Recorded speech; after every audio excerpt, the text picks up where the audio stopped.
Radhe Radhe Shri Harivansh students, let us solve this MCQs. Question number 11 है MCQ form में। The common difference of an AP whose nth term is given by an equal to 3n plus 7।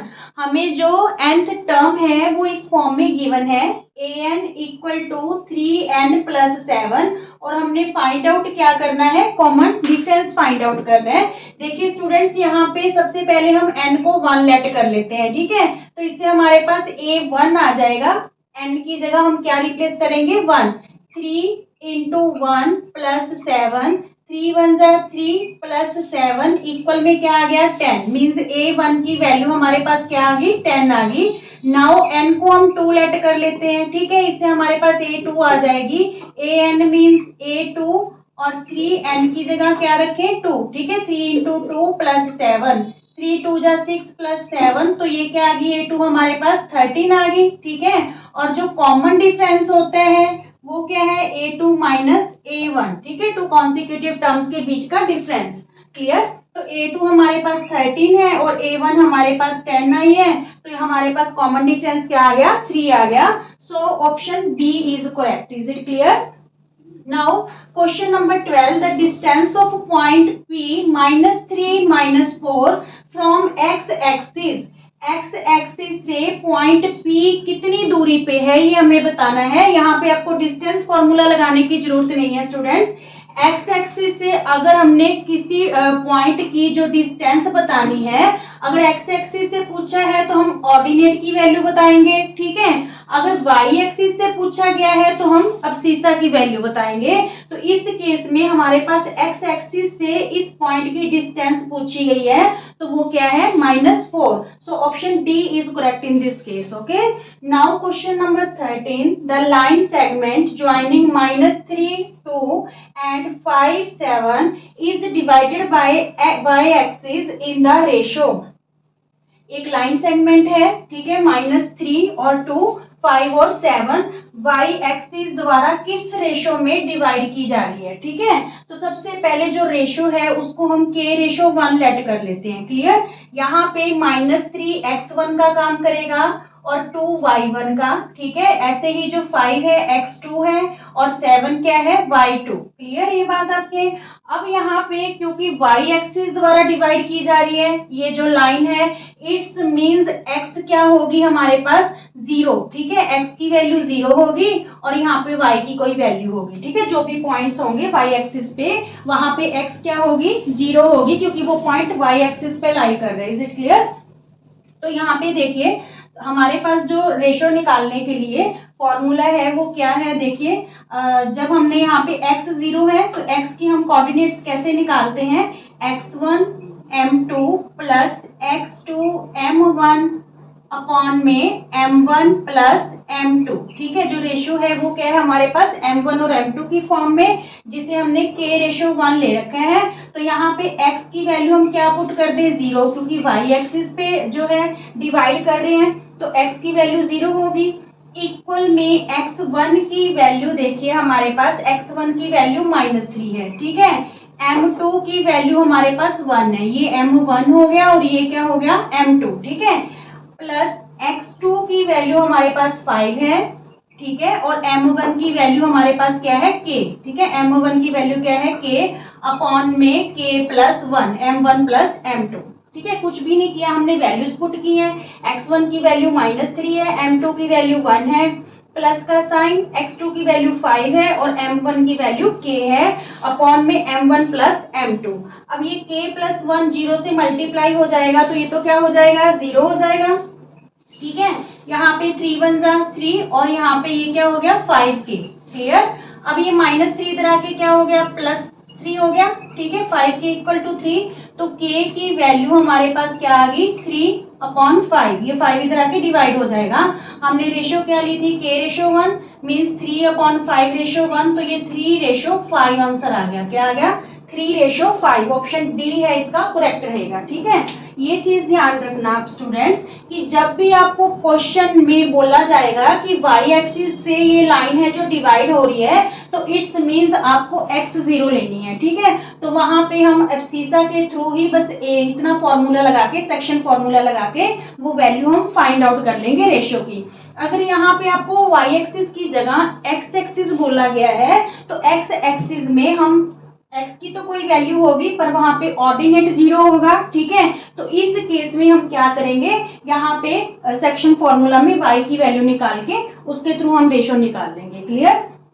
अब देखिए 14th question, if sec theta minus tan theta equal to 1/3 then value of sec theta plus tan theta is dash, ठीक है।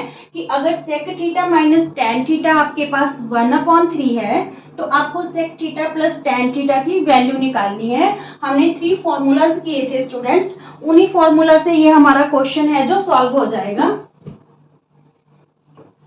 देखिए इसी के through आप तीनों ही formulas है जो रिमाइंड कर लीजिए, क्या क्या फॉर्मूला है जो यूज होने वाले हैं इसमें।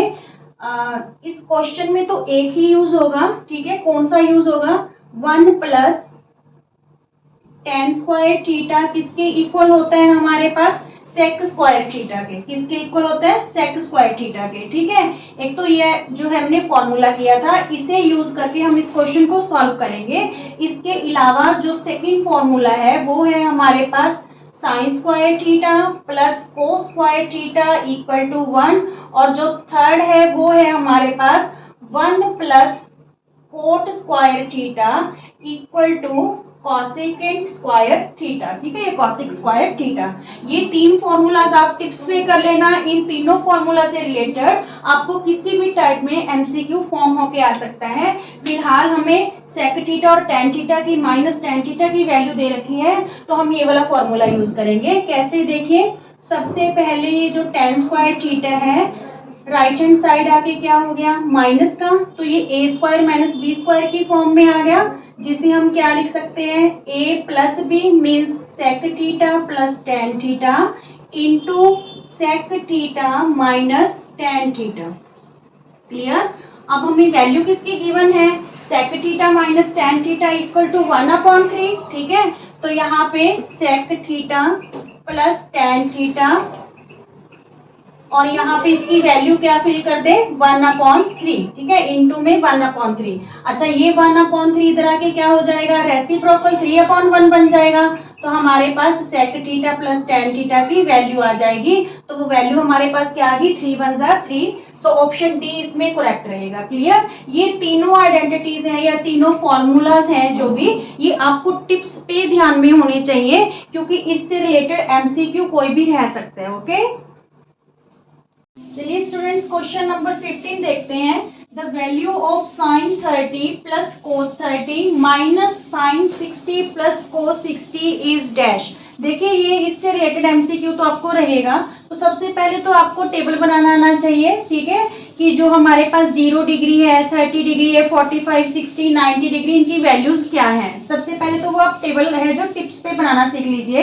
अब यहाँ पे देखिए हम इनकी वैल्यूज फिल करेंगे। जो साइन 30 है इसकी वैल्यू हमारे पास 1/2 होती है, ठीक है, और जो कोस 30 है इसकी वैल्यू होती है हमारे पास √3/2। क्लियर। बीच में किसका साइन है, माइनस का। साइन 60 की वैल्यू हमारे पास होती है √3/2, ठीक है। फिर प्लस कोस 60 है, तो कोस 60 की वैल्यू हमारे पास होती है 1/2, ठीक है। अब यहाँ पे हम 2 एलसीएम लेंगे, तो ये हमारे पास 1 प्लस √3 आ गया, ठीक है। माइनस का साइन, यहाँ पे 2 एलसीएम लेंगे तो ये √3 + 1 आ गया। क्लियर। दोनों टर्म्स सेम है, a प्लस बी या b प्लस ए एक ही बात होती है, बीच में माइनस का साइन है, तो ये क्या हो जाएगी, कैंसल। आंसर क्या आ जाएगा हमारे पास, 0 आ जाएगा, ठीक है। सो इस केस में ऑप्शन सी हमारा करेक्ट रहेगा। Clear. Now if sine theta equal to x and sec theta equal to y then tan theta is. देखिए जो सेक थीटा होता है, सेक थीटा किसका रेसिप्रोकल है, कोस का, 1/cos थीटा, ठीक है। तो यहाँ पे देखिए जो हमारे पास sec theta equal to y है, सेक थीटा की वैल्यू हमें क्या दे रखी है, y, ठीक है, 1/cos थीटा। तो यहाँ पे जो cos थीटा है इसकी वैल्यू हमारे पास 1/y आ गई। ठीक है। ये हमें वैल्यू चाहिए क्यों, क्योंकि यहाँ पे हमने tan थीटा की वैल्यू पता करनी है। तो जो tan थीटा होता है वो हमारे पास sin थीटा अपॉन में क्या होता है, cos थीटा, ठीक है। sin थीटा की वैल्यू x है, ठीक है। cos थीटा की वैल्यू हमारे पास क्या आई, 1/y, ठीक है। तो ये हमारे पास डबल ओवर हो गया, तो हम नीचे वाली जो फ्रैक्शन है इसका रेसिप्रोकल कर देंगे y/1, तो हमारे पास tan थीटा की वैल्यू क्या आ गई, xy, ठीक है। ऑप्शन सी है जो इसका करेक्ट रहेगा। sec थीटा cos थीटा का रेसिप्रोकल होता है, ठीक है। तो यहाँ पे sec थीटा की वैल्यू y दे रखी है, तो हमारे पास cos थीटा की वैल्यू, cos थीटा को इधर लिया, y को इधर लिया थे, 1/y आ गया, ठीक है। tan theta sin theta upon cos theta, value हमने पुट कर दी, जो नीचे वाली फ्रैक्शन है इसको रेसिप्रोकल कर दिया, तो वैल्यू हमारे पास क्या आ गई tan थीटा की xy, क्लियर। अब देखिए, the probability that a leap year selected at random will contain 53 Mondays, ठीक है। कि एक लीप ईयर है उसको सिलेक्ट किया गया है, तो उसमें 53 मंडेज होने की हमें प्रोबेबिलिटी बतानी है। सबसे पहले देखिए स्टूडेंट्स, लीप ईयर में 366 डेज होते हैं, ठीक है। अब जब हम इसे 7 से डिवाइड करेंगे, 1 वीक में 7 डेज होते हैं, तो 7 5 जा 35, ठीक है। यहाँ पे 1 रहा, 6 ले लिया, 7 2 जा 14, ठीक है, 2 लेफ्ट रहा हमारे पास। इट्स मीन्स 52 वीक्स तो पूरे हैं, यानी 52 मंडे तो हैं, ठीक है। पर हमारे पास प्रोबेबिलिटी कितने की पूछी गई है, 53 मंडेज की। 52 तो है हमारे पास, 53 कैसे निकाले, देखिए नीचे जो लेफ्ट रहा है हमारे पास वो 2 रहा है, यानी 2 डेज लेफ्ट रहेंगे। ये 2 डेज हमारे पास क्या क्या हो सकते हैं, देखिए संडे और मंडे, ठीक है। या तो ये जो 2 डेज लेफ्ट रहे हैं, या तो ये संडे मंडे हो सकते हैं, या फिर मंडे और ट्यूसडे, या फिर ट्यूसडे और वेडनेसडे, या फिर वेडनेसडे और थर्सडे, थर्सडे या फ्राइडे, फ्राइडे और सैटरडे, सैटरडे और संडे, संडे से स्टार्ट हुए थे, ठीक है। तो ये हमारे पास 1 2 3 4 5 6 7, ठीक है, 7 है जो प्रोबेबिलिटीज हो सकती हैं टोटल, कि जो ये 2 डेज है, या तो संडे मंडे हो सकते हैं ये 2 दिन, या मंडे ट्यूसडे, या Tuesday Wednesday, Wednesday Thursday, Thursday Friday, Friday Saturday, या फिर सैटरडे संडे। उसने पूछी किसकी, 53 मंडेज की पूछी है, तो मंडे तो या तो इसमें आ रहा है, संडे मंडे, या फिर इसमें आ रहा है, ठीक है। तो यहाँ पे हमारे पास जो प्रोबेबिलिटी है 53 मंडेज की, तो वो 2/7, ठीक है। क्या प्रोबेबिलिटी होगी, 2/7, क्लियर। तो यहाँ पे हमारे पास ऑप्शन बी करेक्ट रहेगा, क्योंकि 52 मंडेज तो हैं, 53 मंडे होने की यहाँ पे 2 चांसेस हैं, संडे मंडे और मंडे ट्यूसडे, तो 2 और अपॉन टोटल जितने मंडे थे 7, okay. So option B is correct. Now the sum of the probability of all elementary events of an experiment. एक एक्सपेरिमेंट में जितने भी एलिमेंट्री इवेंट्स हैं उनकी प्रोबेबिलिटी का सम हमेशा क्या होता है स्टूडेंट्स, 1 होता है, क्लियर। जितने भी एलिमेंट्री इवेंट्स हैं उनकी प्रोबेबिलिटी का सम क्या होगा, 1 होगा। सो ऑप्शन बी करेक्ट रहेगा, क्लियर। स्टूडेंट्स सेक्शन ए में जो 19th और 20th नंबर क्वेश्चन होता है वो आपका असर्शन रीजन होता है। यहाँ पे आपको 4 ऑप्शंस गिवन होते हैं, असर्शन है, रीजन है, 4 ऑप्शंस गिवन होते हैं कि assertion and reason both are true and reason is correct explanation of assertion, ठीक है। ये ऑप्शन ए होता है। ऑप्शन बी में बोथ आर ट्रू, असर्शन और reason both are true, but reason is not correct explanation of assertion. और जो third option होता है assertion is true but reason is false, ठीक है। और जो डी ऑप्शन होता है वो हमारे पास होता है assertion is false but reason is true, ठीक है। तो जो हमें स्टेटमेंट दी होती है assertion और reason में, इन्हें चेक करके हमें इन 4 ऑप्शंस में से चूज करना होता है कि कौन सा ऑप्शन है जो करेक्ट है, क्लियर। जैसे कि 19 क्वेश्चन है, इसमें हमें assertion गिवन है कि the system of linear equation 3x plus 5y minus 4 equal to 0 and 15x plus 25y minus 25 equal to 0 is inconsistent। ये जो हमें पेयर दे रखा है लीनियर इक्वेशंस का, ये इनकॉन्सिस्टेंट सिस्टम है, ठीक है। और यहाँ पे रीजन क्या गिवन है कि the pair of linear equations a1x plus b1y plus c1 equal to 0 and a2x plus b2y plus c2 equal to 0, ये कब इनकॉन्सिस्टेंट होगा? when a1 upon a2 equal है b1 upon b2 but not equal to c1 upon c2। ठीक है, यहाँ पे reason तो हमारा करेक्ट है कि इनकॉन्सिस्टेंट सोल्यूशन कब होता है या सिस्टम कब होता है? जब फर्स्ट टू रेशोज इक्वल होती है और थर्ड रेशो इक्वल नहीं होती। ठीक है, अब हम ये चेक कर लेते हैं कि ये इनकॉन्सिस्टेंट है या नहीं। अगर ये इनकॉन्सिस्टेंट हुआ तो रीजन इसकी करेक्ट एक्सप्लेनेशन दे रहा है असर्शन की, तो इट्स मींस ऑप्शन ए होगा। ठीक है, पर पहले हम चेक करें कि जो ये लीनियर इक्वेशंस का पेयर है ये सिस्टम इनकॉन्सिस्टेंट है। तो हमने रेशोज कंपेयर करनी है a1 अपॉन a2। देखिए a1 की वैल्यू 3 है और a2 की वैल्यू हमारे पास 15 है। 3 अपॉन 15, तो ये कैंसिल होके हमारे पास क्या आया? 1 अपॉन 5। ठीक है, now b1 upon b2, b1 की वैल्यू हमारे पास है 5। ठीक है, b1 की वैल्यू 5 है और b2 की वैल्यू 25। तो ये भी कैंसिल होके 5 1 जा 5, 5 5 जा 25, 1 अपॉन 5 आ गया। Now c1 upon c2, c1 की वैल्यू हमारे पास -4 है। ठीक है, और c2 की वैल्यू हमारे पास -25 है। माइनस से माइनस कैंसिल, पर ये आगे कैंसिल नहीं हो सकता। It's means a1 upon a2 equal है b1 अपॉन b2 के, but not equal to c1 upon c2।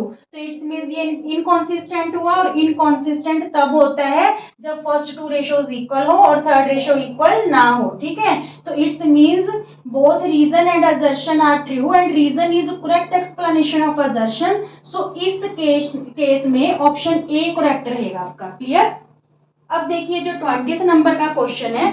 अच्छा, ये चीजें आप ध्यान में रखना स्टूडेंट्स कि इनकॉन्सिस्टेंट मींस नो सोल्यूशन, कोई भी सोल्यूशन नहीं होगा। इससे रिलेटेड आपको सारी चीजें ध्यान में रखनी है। इस केस में कोई सोल्यूशन नहीं होता। अगर हम ग्राफिक रिप्रेजेंटेशन की बात करते हैं तो इस केस में जो लाइंस बनेगी दोनों इक्वेशन की वो पैरेलल लाइंस बनेगी। ठीक है, क्या बनेगी? पैरेलल लाइंस बनेगी। अच्छा, यहाँ पे देखिए अब असर्शन में point 02 is the point of intersection of Y axis with the line 3x plus 2y equal to 4। वो कहते हैं ये पॉइंट है जो 0 और 2 ये वाई एक्सिस के इंटरसेक्शन पॉइंट है इस इक्वेशन के according. Reason the distance of point P02 from x axis is 2 unit. क्या कह रहे हैं कि जो डिस्टेंस है पॉइंट P के जो हमें कोऑर्डिनेट्स है 0 और 2 दे रखे हैं from x axis is 2 unit. x axis से P पॉइंट की जो दूरी है वो 2 यूनिट है। रीजन करेक्ट है हमारा, क्योंकि अगर हमने x एक्सिस से किसी पॉइंट की डिस्टेंस बतानी है तो हमें वहां पे ऑर्डिनेट की वैल्यू बतानी होती है। ठीक है, मींस y की वैल्यू बतानी होती है विच इज 2। अगर यहाँ पे y एक्सिस से पूछे, ठीक है, डिस्टेंस, तो हमें फिर अब सीसा की वैल्यू बतानी होती है, मींस x की वैल्यू बतानी होती है। ठीक है, रीजन करेक्ट है, पर ये करेक्ट एक्सप्लेनेशन असर्शन की नहीं है, क्योंकि असर्शन कुछ और बोल रहा है। असर्शन क्या कह रहा है कि पॉइंट 02 जो है y एक्सिस के इंटरसेक्शन के पॉइंट है 3x plus 2y equal to 4 line पे। तो यहाँ पे हम देखिए y एक्सिस बोल रखा है, इट मींस x की वैल्यू इस केस में क्या होगी? हमारे पास 0 होगी। तो इस इक्वेशन में हम x की वैल्यू 0 पुट करके देख लेते हैं क्या y की वैल्यू हमारे पास 2 आ रही है। अगर 2 आ गई तो असर्शन ठीक होगा। ठीक है, अगर नहीं आई तो गलत होगा। यहाँ पे देखिए 3x plus 2y equal to 4 है, तो 3 into 0 plus 2y equal to 4, तो ये तो 0 ही हो गया हमारे पास। ठीक है, y की वैल्यू 4, ये 2 इधर आके डिवाइड हो गया, 2 2 जा 4, तो y की वैल्यू हमारे पास क्या आ गई? 2। तो यहाँ पे जो ऑर्डिनेट है उसकी वैल्यू 2 ही है हमारे पास। ठीक है, सो असर्शन है जो हमारा ट्रू है, रीजन भी ट्रू है, but reason is not correct explanation of assertion. So इस केस में हमारे पास ऑप्शन बी करेक्ट रहेगा। Is it clear? Radhe Radhe.